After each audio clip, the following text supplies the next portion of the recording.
কুফানগরীতে এক নাস্তিক ছিল। সে বলে বেড়াতো, আমি আল্লাহরে দেখি না তাই মানি না।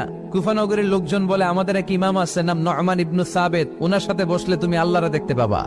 সে বলে, তাই তাহলে তোমাদের ইমামকে ডাকো।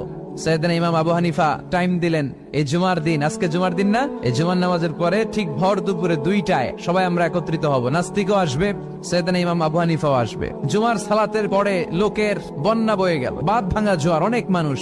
নাস্তিক এসেছে, লক্ষ লক্ষ লোক এসেছে, আসে নাই ইমাম আবু হানিফা। আসে না আধা ঘন্টা, 1 ঘন্টা, 2 ঘন্টা পরে আসছে।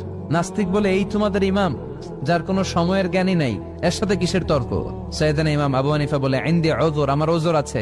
কি ওজর? সাইয়েদনা ইমাম আবু হানিফা বলেন, আমি ঘর থেকে বের হয়ে আসার পথে একটা নদী পার হয়ে আসতে হয়।